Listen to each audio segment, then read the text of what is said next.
जय जगन्नाथ सांग मैंने ज्योत्ना साहब चैनल रे आउ गोटे नुआ गार्डनिंग वीडियो को आपण मानक स्वागत। देखो मो गार्डन रे केते सुंदर भरी भरी करी आलमंडा फूल होईची।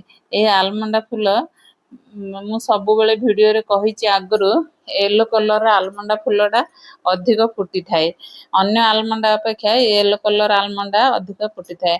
आपण माने ए येलो कलर आलमंडा फूलर माने डाल रे आपण माने कटिंग करी डाल कटिंग रे गछ लगे पारिबे नहले नर्सरी रु मध्ये आपन को 100 टंका रे मिली जीवो गछ आराम रे नर्सरी रे 100 टंका रे मिली जीवो।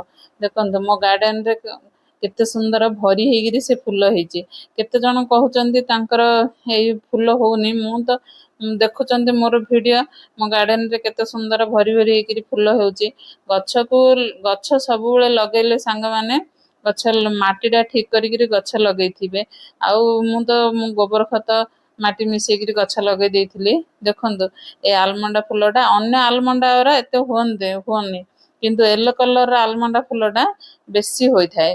देखंतु मो चांगुडी पूरा भरी हेयाको आसलानी। आउ आपण माने भी एही आलमंडा फूलटा आपण गार्डन रे निश्चय ऐड करंतु। देखबाकू मध्ये फूलटा बहुत सुंदर लागि थाए। आ गछर मध्ये 3-4 दिन रही थाए। ठाकुरଙ୍କ पाखरे देले हेले सांग माने काली पर्यंत पूरा फ्रेश हेगिरी रही थाए। ए फूल जम्मा भी मौली न थाए। आउ एई गोटे एमिति कलर रो फूल ए फूलटा तो आपण माने देखुचंदी बहुत सुंदर देखिबाकू जेमिति सबु ठाकुरଙ୍କୁ मध्ये ए फूलटा लागि थाए। माने केते फूल अछि को ठाकुर को लागे को ठाकुर को न लागे किंतु ए येलो कलर आलमंडाटा ए आलमंडा फूलटा सबु ठाकुरଙ୍କୁ लागि थाए। आ देखिबाकू मध्ये बहुत सुंदर लागि थाए। आपण माने जदी येलो कलर आलमंडा गार्डन रे न लगै छंती ताहाले निश्चय गार्डन रे लगांतु। देखंतु मु जेमिति चांगुडी भर्ती करी फूल हार्वेस्टिंग करूची आपण माने मध्ये सेही परी फूल नहीं पारिबे गछरु।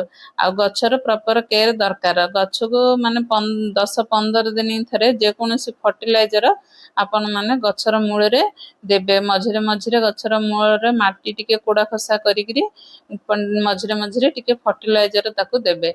आउ गछर मूल रे आजबाजे जदी गछ उठिथिबो ताहाले ताकू उपरीकरी गछर मूलटा क्लीन करिवे। आउ मझिरे मझिरे फर्टिलाइजर देबे। देखंतु ए फूलटा ए वर्षा दिन अधिक फुटी थाए। आपण माने एबे नर्सरी रो नै आसंतु आपण गार्डन रे ऐड करंतु।